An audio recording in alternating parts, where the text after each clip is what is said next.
Salmo 116.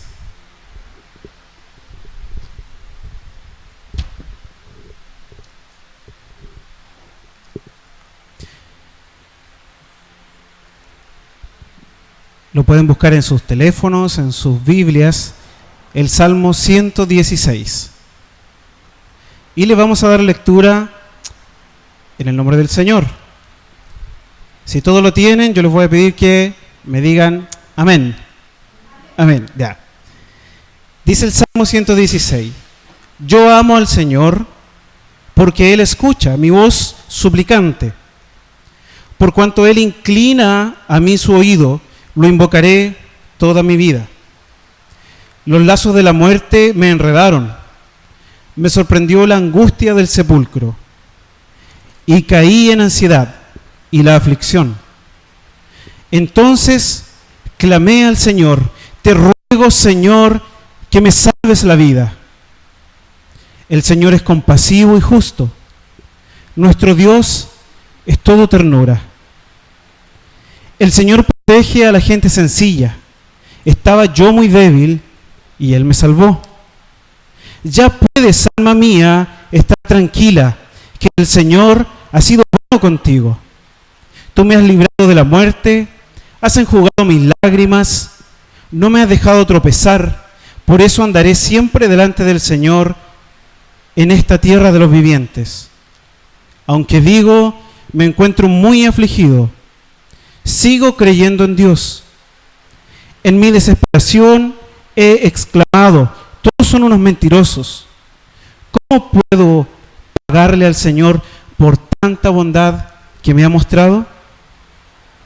Tan solo brindando con la copa de salvación e invocando el nombre del Señor. Tan solo cumpliendo mis promesas al Señor en presencia de todo su pueblo. Mucho valor tiene a los ojos del Señor la muerte de sus fieles. Yo, Señor, soy tu siervo, soy siervo tuyo, tu hijo fiel. Tú has roto mis cadenas. Te ofreceré un sacrificio de gratitud e invocaré, Señor, tu nombre. Cumpliré mis votos al Señor en presencia de todo su pueblo, en los atrios de la casa del Señor, en medio de ti, oh Jerusalén. Aleluya, alabado sea el Señor. Bien, lo que podemos ver inicialmente en este salmo, nos estamos enfrentando a una situación de aflicción, de muerte. Pero antes de entrar de lleno a eso, no quiero yo dejar de darles la mala noticia y recordarles que la muerte es algo con lo cual cada día viven miles de personas. Es más, hoy en día y en este mismo momento hay muchas personas que están claudicando frente a la muerte. Y nosotros no estamos indiferentes a una situación como esta. La reciente explosión de una posible pandemia en el país de China, con lo que muchos hoy en día están atemorizados y especulan de la gravedad que puede hacer, mantiene a muchos agobiados en el temor de que si llega a tocar sus vidas, sin duda, la muerte puede ser una posibilidad. No hace muchos años atrás, un temor como este también nos inundaba a causa de la influenza que se vivía en todo el mundo. En nuestro país, en nuestras zonas quizás más rurales, por causa del verano y de los campamentos, personas también sufren del contagio de algo tan mortal como el anta. Entonces no estamos ajenos a esto.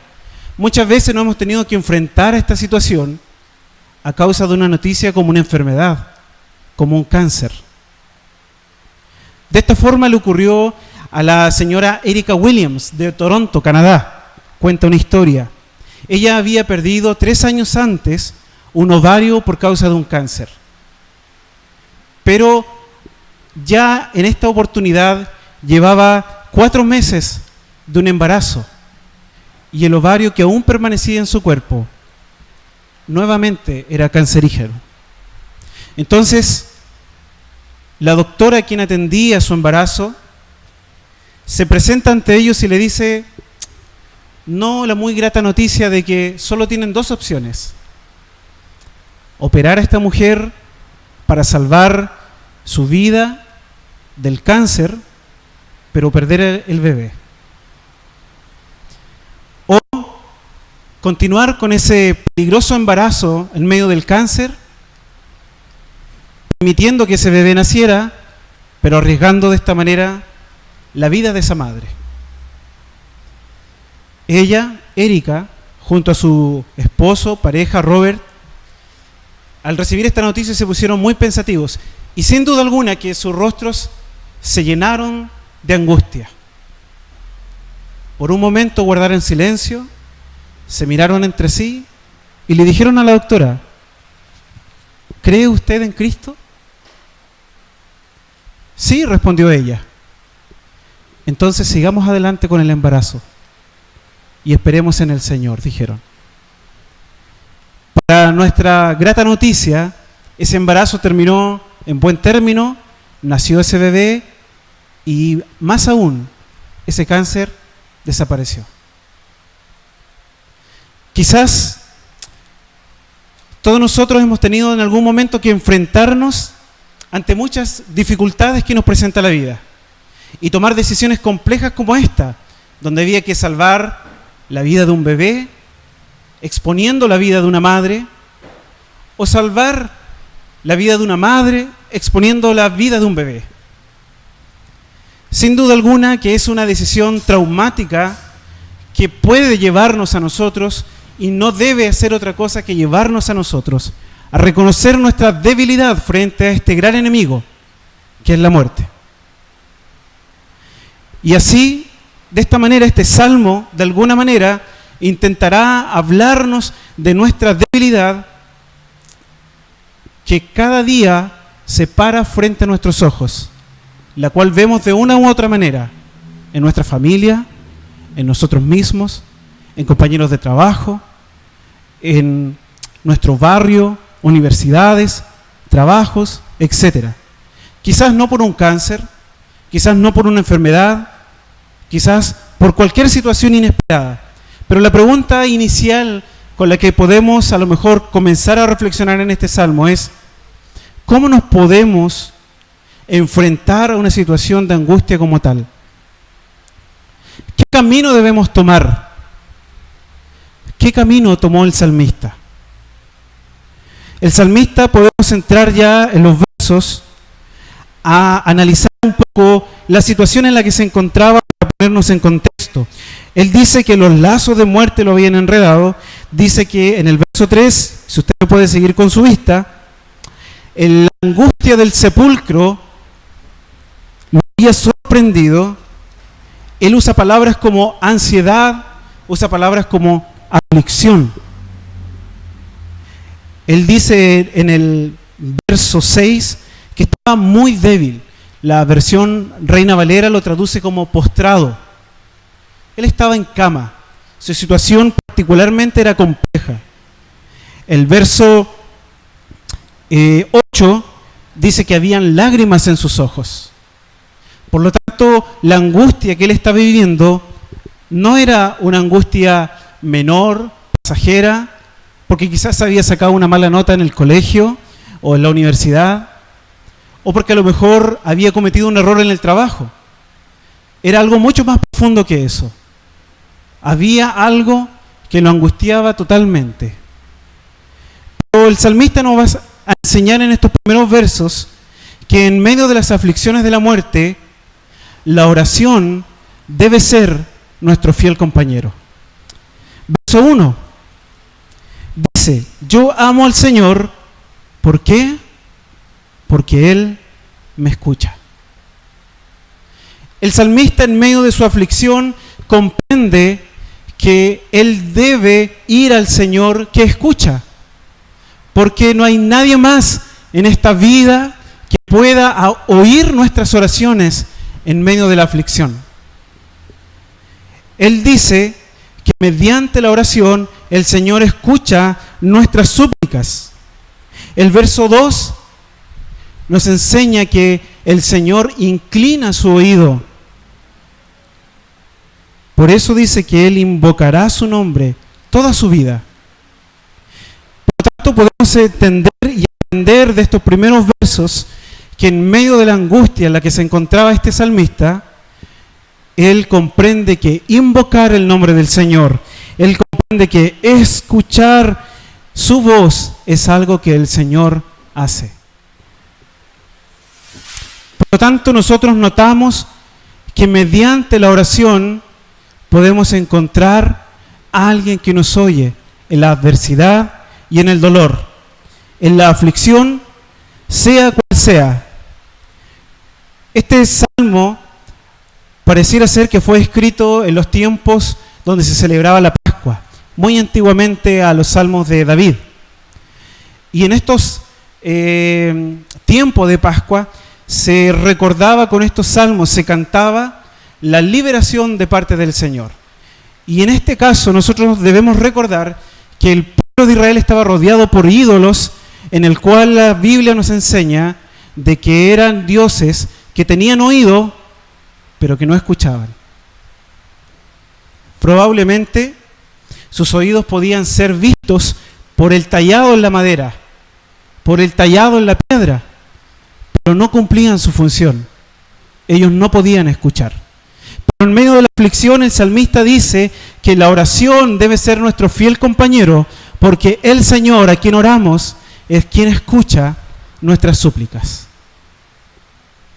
Pero no solamente la oración es nuestro fiel compañero, porque el Señor escucha nuestras súplicas, sino que Él lo hace en todo tiempo. ¿Cómo podemos ver nosotros esta idea de que el Señor escucha nuestras súplicas en todo tiempo? Porque podemos ver a través del Salmo, y más adelante lo vamos a ver también, que esta situación de aflicción el salmista ya la vivió, ya la pasó. Sin embargo, él comienza diciendo, el Señor escucha. Y usa este término en tiempo presente. Él no dice, el Señor en un tiempo pasado me escuchó. Él no dice, el Señor en un tiempo pasado inclinó su oído, sino que lo usa en este tiempo presente, denotando esta intención de que en todo tiempo el Señor nos escuchará. Debe entonces esto ser una motivación para que en medio de las aflicciones nosotros confiemos en la oración como nuestro compañero de batallas, porque es el Señor quien inclinará su oído, quien escuchará nuestras oraciones. Pero no solo las escuchará como quien oye un murmullo de gente que está conversando, sino que esta idea de inclinar tiene una idea de poner atención, de poner su oído presto para ese clamor que se está oyendo. Yo creo que quienes hemos tenido la dicha de ser padres podemos de alguna manera entender esta súplica. Muchas veces nuestros hijos nos piden que les escuchemos y a veces nosotros simplemente estamos distraídos con la tecnología actual o con cualquier motivo. Pero cuando hay un grito de súplica en la pieza, papá, necesito ayuda, sin duda nosotros corremos allá, porque algo está pasando.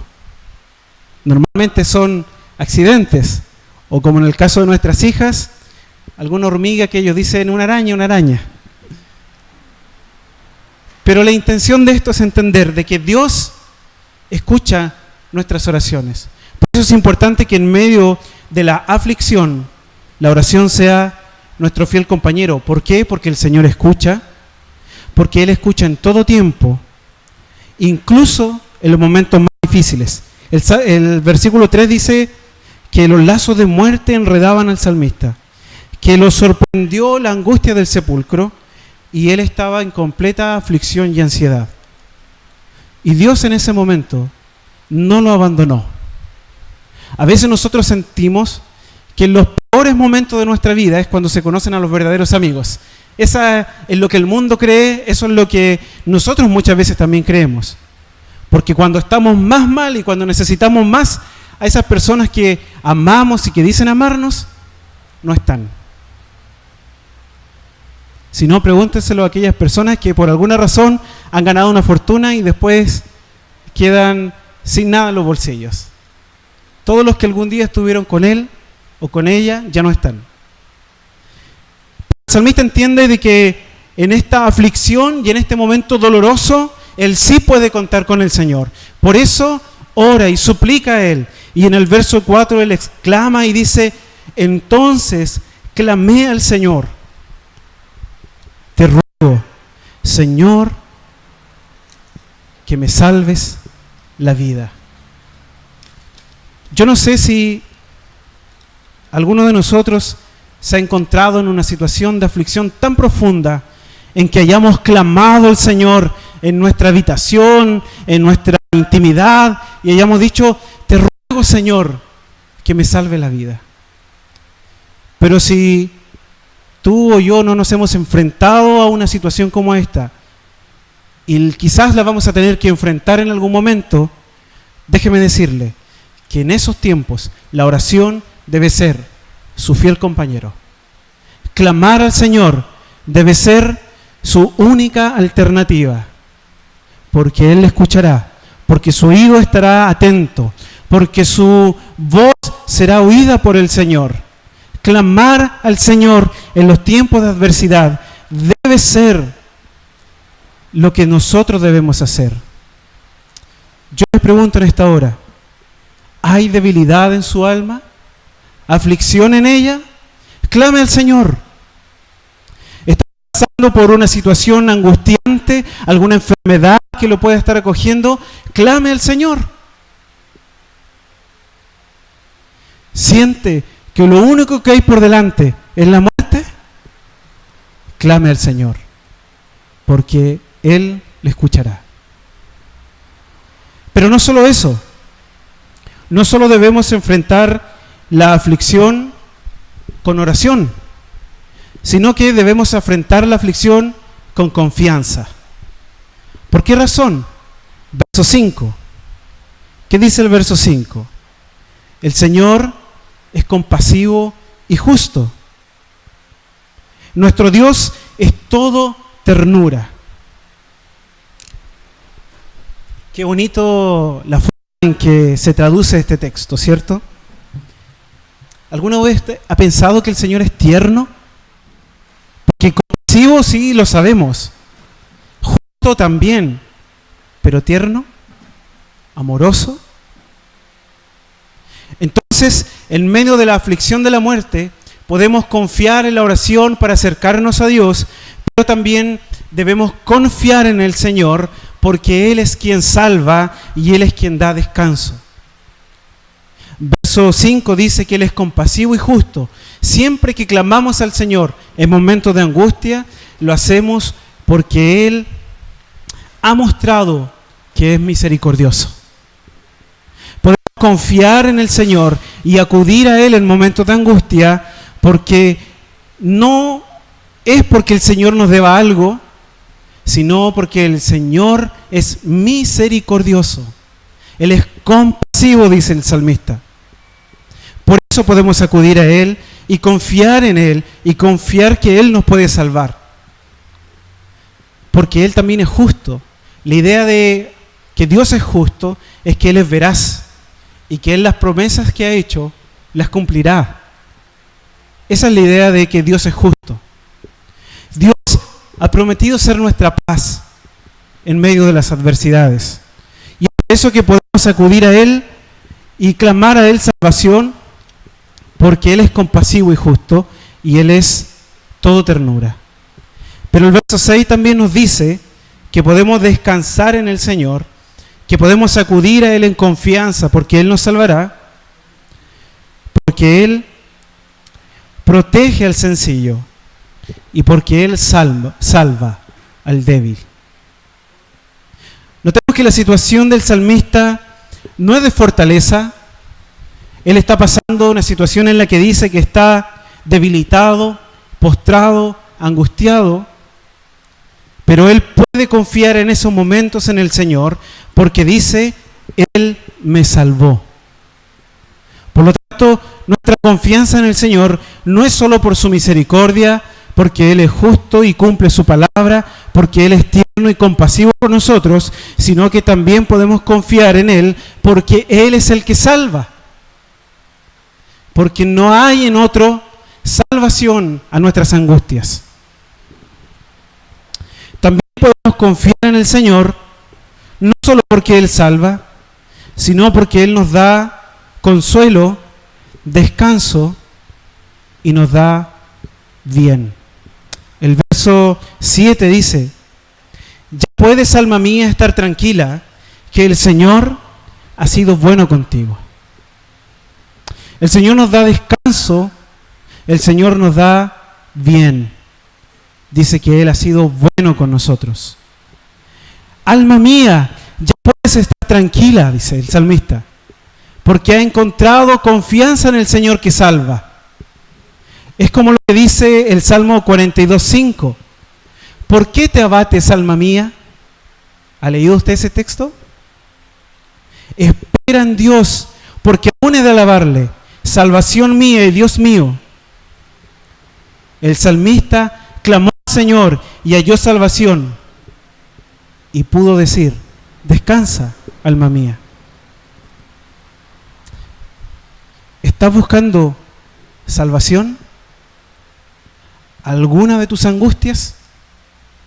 Sin duda, si clamas al Señor, podrás decir a tu alma: descansa, tranquila, porque el Señor es el que salva.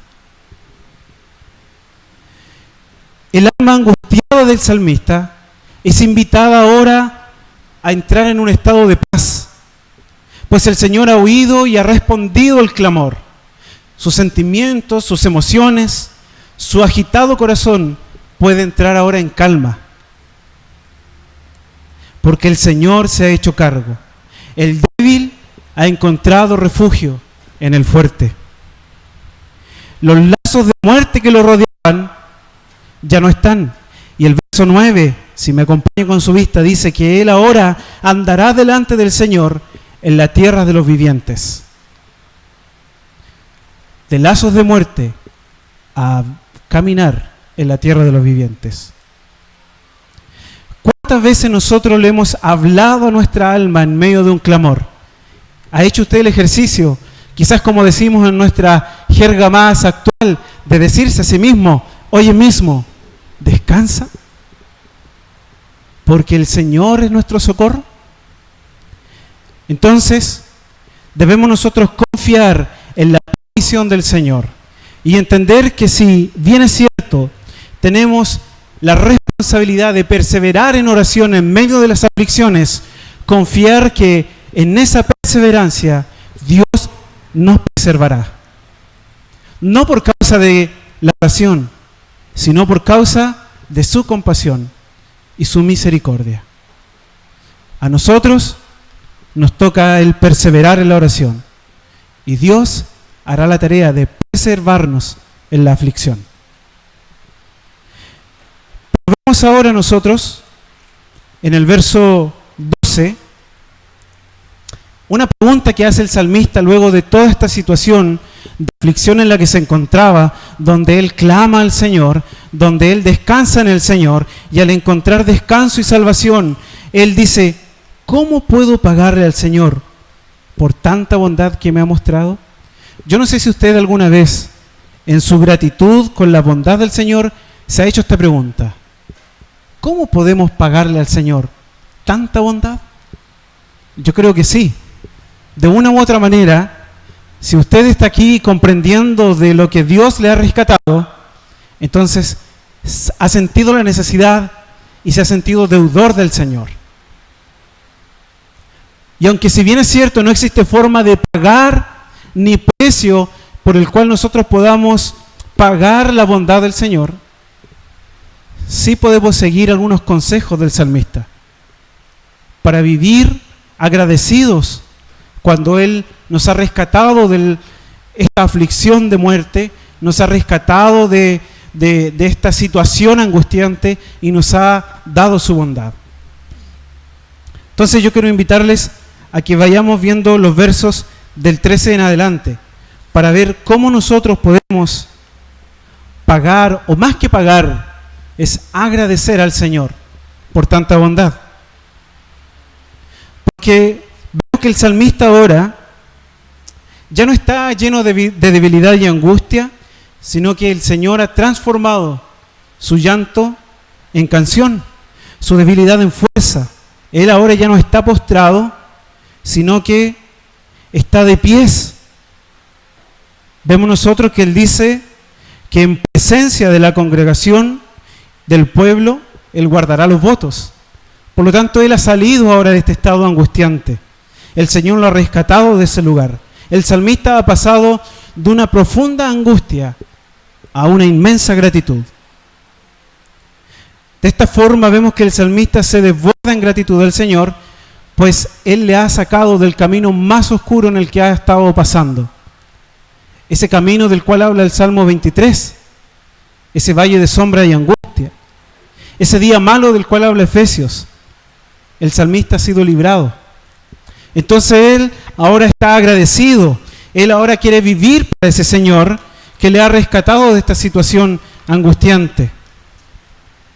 Y lo primero que podemos decir es que una de las formas de agradecer al Señor por su gran amor con el cual Él nos ha librado de la angustia y de la muerte es disfrutando más de Él y de su salvación. Verso 13 dice: tan solo brindando con la copa de salvación e invocando su nombre. El salmista toma la copa de salvación en alto, la levanta en señal de gratitud y disfruta de ella y la bebe. Una copa que está llena, que es dulce, que es agradable, la copa de la salvación. No sé si puede ser poco oportuno el ejemplo, pero probablemente podría ser como una Coca-Cola en este momento, con el calor que tenemos, ¿cierto? Pero mucho más que eso, es la copa de la salvación, es disfrutar de Dios, disfrutar de su salvación, beber de ella día a día. Nosotros creemos y confiamos que el gran propósito del hombre es glorificar a Dios y gozar de Él para siempre. O como quizás diría John Piper, glorificar a Dios al gozar de Él para siempre. Pero cualquiera de estas dos formas, la intención no solo es glorificar a Dios, sino que es gozarnos cuando glorificamos a Dios. Es disfrutar de la gloria de Dios. Entonces, una de las maneras en que tú puedes agradecer al Señor todos los días, si es que Él verdaderamente te ha rescatado de los lazos de la muerte, es amándole, disfrutándole, tomando la salvación a tu vida y siendo provechosa para cada uno de nosotros. Pero otra cosa que dice el salmista es vivir obedientemente como un acto de gratitud pública. Versículos 14, 18 y 19, los voy a leer. Tan solo cumpliendo mis promesas al Señor en presencia de todo su pueblo. El 18 vuelve a decir algo similar. Cumpliré mis votos al Señor en presencia de todo su pueblo, en los atrios de la casa del Señor, en medio de ti, oh Jerusalén. Aleluya, alabado sea el Señor. Debe ser la gratitud a nuestro Señor un motor de obediencia y de santidad para nuestras vidas. Si verdaderamente estamos agradecidos por lo que el Señor ha hecho, entonces debemos seguir el consejo del salmista en medio de su gratitud. Él no solo disfruta del Señor, no solo disfruta de la salvación que Él le ha dado, sino que Él hace un voto de ser obediente a sus pactos, de ser obediente a su ley, de ser obediente en medio de la congregación. Muchas veces fallamos en esto. Y sin duda alguna, cuando pecamos y caemos, nos sentimos desagradecidos de la salvación del Señor.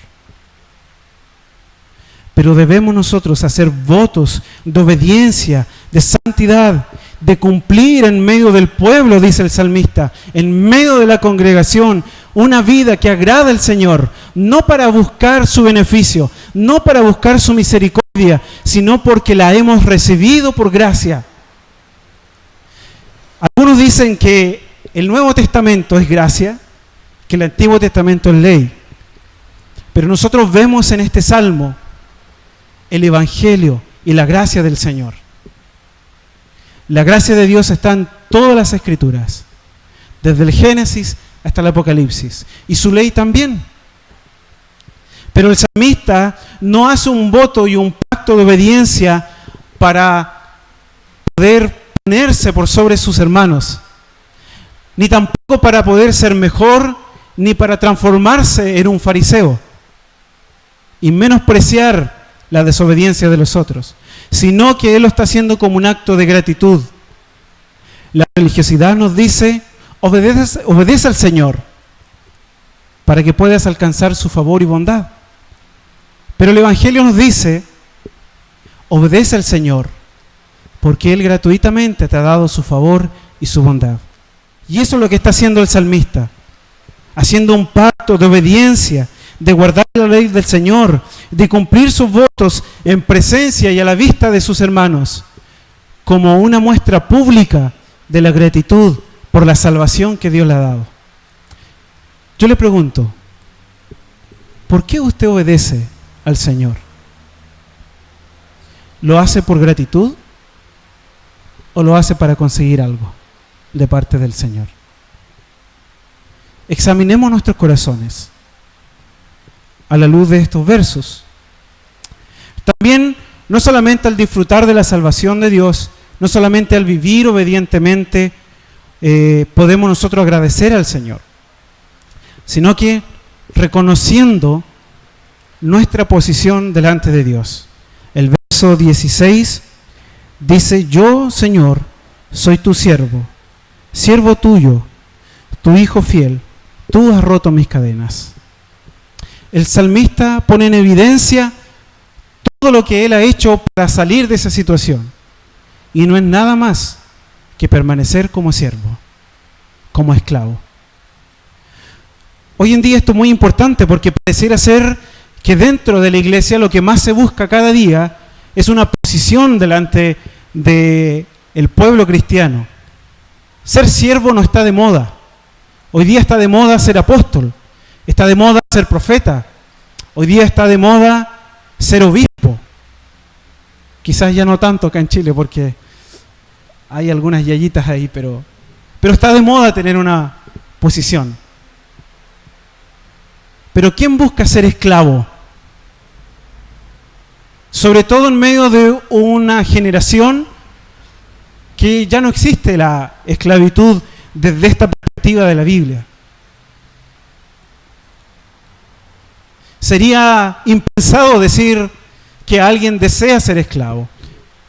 Pero en el contexto bíblico, muchas veces cuando el esclavo era liberado, él decidía permanecer en ese estado, por amor y por gratitud a su amo. Y eso es lo que dice el salmista. Sin embargo, el Señor no nos trata como tal. La Biblia dice que Él ya no llamará más a sus hijos como esclavos, sino como hijos, como amigos. Entonces, no es la idea de que tú vivas como un esclavo, sino que vivas como un hijo fiel, dice el texto. Pero sí que reconozcamos que nuestra condición delante del Señor no es nada más que estar a su servicio. Pues Él es el que hace todo, el que salva, el que tiene misericordia y el que rescata, el que inclina su oído. Y el verso 17 nos dice que otra cosa que podemos hacer para vivir en gratitud es realizando sacrificios de gratitud e invocación al Señor. Podemos nosotros, y usted puede ir en su Biblia a Hebreos 13, 15 y 16, donde hay un paralelo a esta idea, y dice, así que ofrezcamos continuamente a Dios, por medio de Jesucristo, un sacrificio de alabanza, es decir, el fruto de los labios que confiesan su nombre. Por lo tanto, sacrificio de alabanza tiene esta idea también de expresar con nuestros labios aquello que el Señor ha hecho por nosotros. también debemos tener el cuidado de que esta expresión de labios no sea como Jesús le dijo a los fariseos, solo de labios, sino que sea algo que rebosa del corazón por causa de su salvación.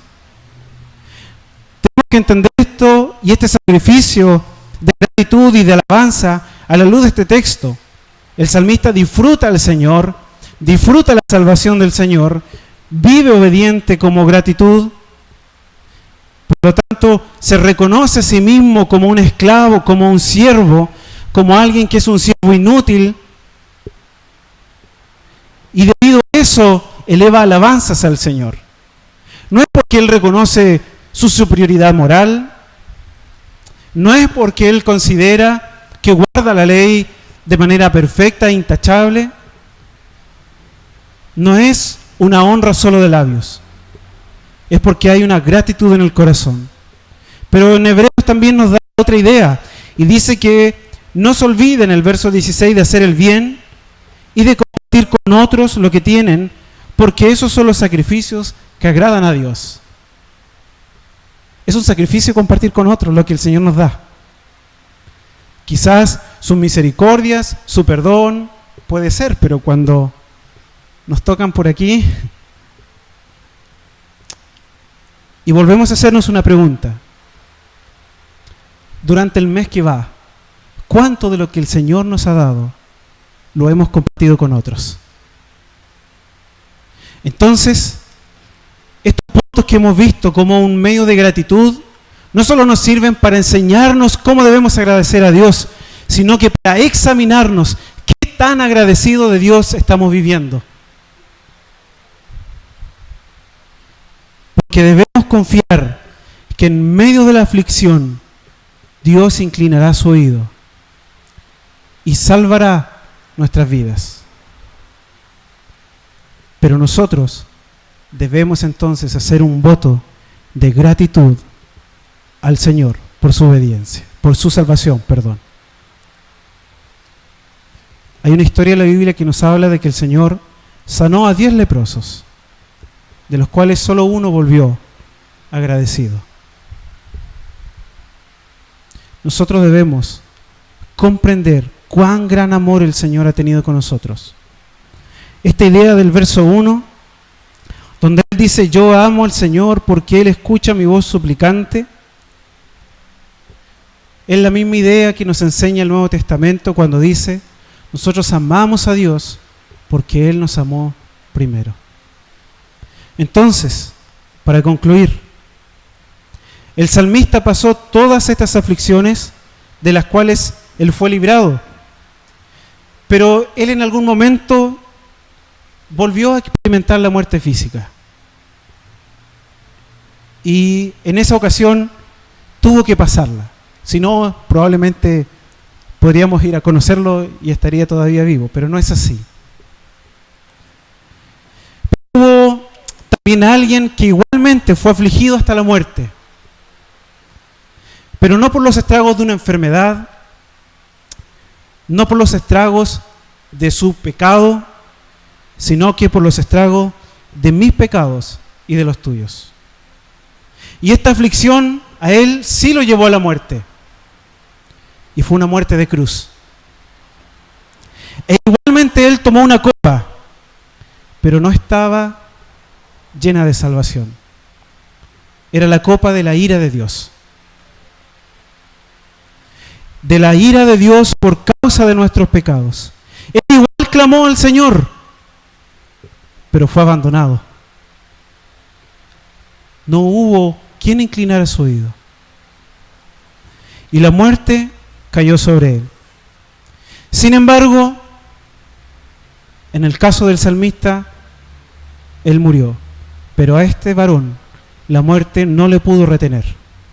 Y al tercer día, él resucitó, se sentó junto al Padre y ahora intercede por cada uno de nosotros. Para que nosotros, en medio de nuestras aflicciones, podamos clamar a Él y confiar en Él y que Él está intercediendo. Y que a pesar de que nuestras vidas sean afligidas por la muerte, el salmista algún día volverá a la vida. Y si nosotros pasamos por situaciones como esta, hay vida y vida en abundancia por causa de este hombre que soportó la muerte, que es Cristo Jesús.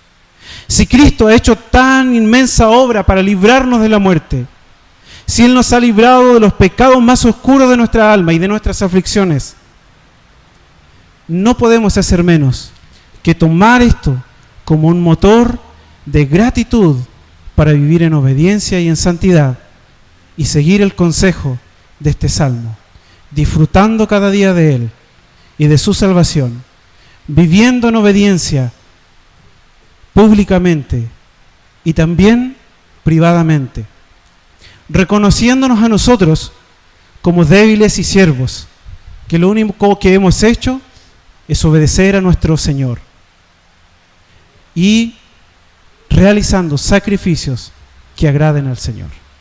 Vamos a orar.